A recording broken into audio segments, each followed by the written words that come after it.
Hello, everyone. My name is Logan Blakesley, and today I'm just going to be talking really quickly about overcoming procrastination.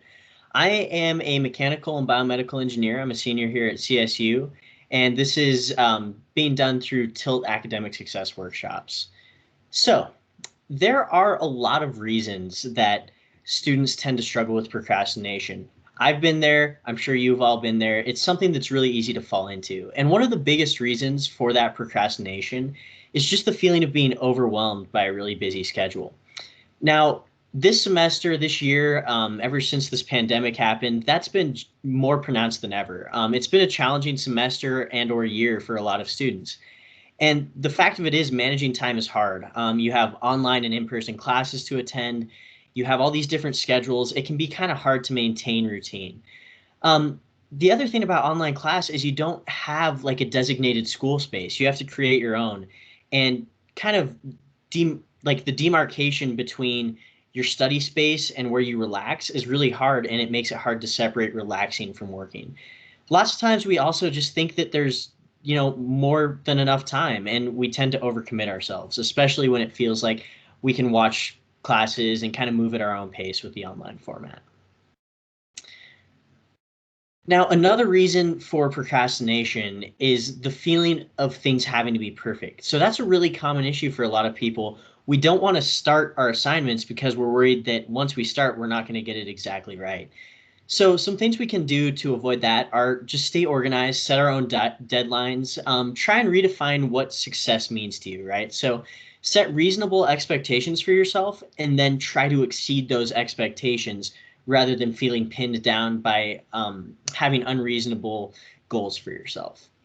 Also recognize that some classes take a long time to watch. You may have to rewatch lectures multiple times, and you're going to spend more time in some online classes than you'll spend just on a regular in-person class. So recognize that time commitment and give yourself permission to be human, right? We all make mistakes. Don't feel like every piece of work you have to you produce has to be perfect. And absolutely don't neglect your mental health. We have to be sleeping, we have to be eating, we have to be taking good care of our bodies and minds to be really efficient and avoid that weight of procrastination. And just remember, a first draft doesn't have to be perfect, it just has to be written. You can always start a project, and that's the hardest part. Once you start something, it's a lot easier to go back through it, revise it, and get it to that level of work that you expect from yourself. All right, so some ways to avoid procrastination. Lots of us have habits that cause us to procrastinate. So those things like sitting down and watching Netflix in the morning for a couple hours or longer, because it's easy to do that. Video games, TikTok, whatever it may be, we all have these habits that keep us from getting our work done. So it's important to know that you can't get rid of habits, but you can replace them. And to do that, you need to know the 3 R's of habit formation. So it's a cycle that builds on itself, right? So if you're trying to build a new habit, you want to have some sort of cue, reminder, or trigger that gets your brain into the act of performing that habit. It's basically a shortcut for your brain so it doesn't have to spend as much time thinking about what it's doing. So you want to have some sort of reminder set for yourself. Then following that reminder, you want to practice going directly into the routine of the habit that you're trying to build. So that's the actual, so if you're trying to set a routine to wake up at a certain time, the reminder is going to be your alarm, and then the routine is going to be actually getting out of bed, not hitting snooze on the alarm a bunch of times. And then give yourself a reward, right? So once you've woken up and you've gotten all ready to go, then reward yourself with some coffee if that's what gets you going, or whatever it may be. Just make sure you give yourself a reason for actually, enjoying that that routine that you've set for yourself. If you can do that, it'll be really easy to build those new habits.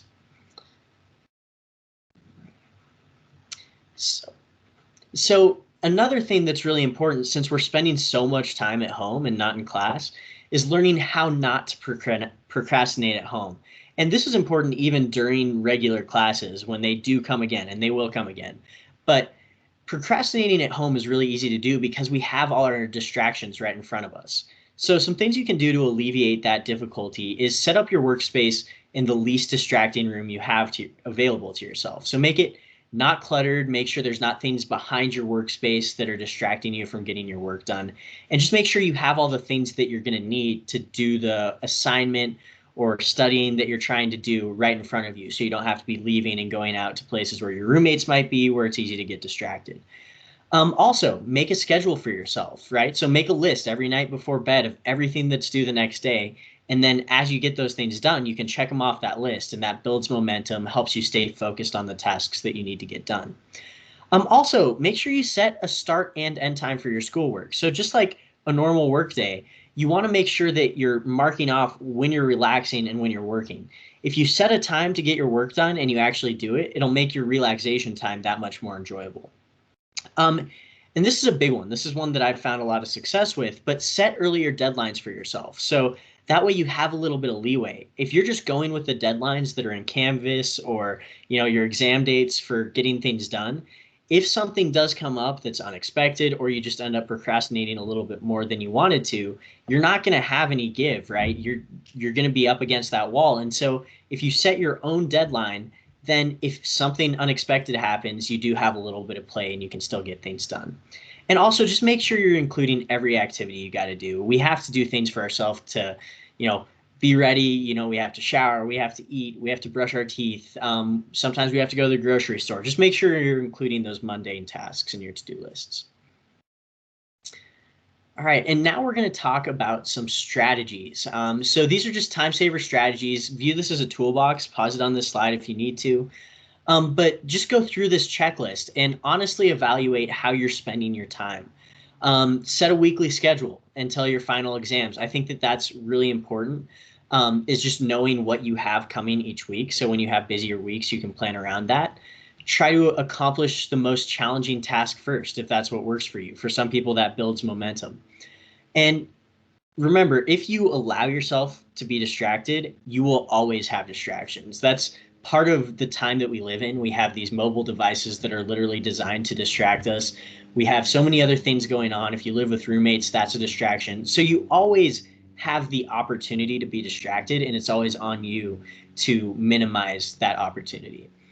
And allow extra time for the unexpected. Like I was saying, things come up. We're all humans. We're living in an unpredictable world. There will be things that come up that we can't predict, and we have to allow time for that in our schedule. Don't overcommit. Know your limitation. We all want to do a lot of things, but it's really easy to go overboard and end up with too much on our plate. So we want to try and limit our commitments so that we're still engaged, we're still doing rewarding things, but we're not overwhelmed by them. And then we've got a few more strategies coming up. Like I mentioned with creating a workspace, make sure it's clean and organized. Having clutter, having other things around will just distract you. Use your phone, right? So if you're trying to keep yourself from being distracted on your phone, set reminders to do things and then use those to build new habits instead of allowing it to get to you and distract you. Also, cross things off from your to-do list. A to-do list is great, but if you're not using it to actually inspire yourself and build momentum, it's not going to be used to the maximum. Plan out how long tasks will take, and when you do that, always give yourself more time than you think it's going to take. I usually say up to 3 times longer for every task, because some of them will go faster, then great, you have extra time, but lots of them will take longer than you expect they will when you start. And just strive for balance with your work, with your school, with your personal life, your mental health, your self-care. Try and balance all of those things out and don't have too much of any one of those categories. And finally, just use those little pieces of free time wisely so you can help yourself for tomorrow. So try and accomplish, multiple small tasks at a time, or, check your emails between classes. Just do little things to maximize your time. All right, so I hope you all got something out of that. I hope that some of those strategies hit home and they help you keep from procrastinating in the future. It's really important to note that Tilt does have a lot of resources available to you, and we now have an Instagram page where we're posting updates about, tutoring, academic success workshops, all the other things that you can find. Always feel free to reach out to Tilt, and your advisors, anyone else on campus. You have a lot of resources here at CSU, and they're all here to help. So hopefully you got something out of that, and definitely wish you the best of luck in the rest of the semester.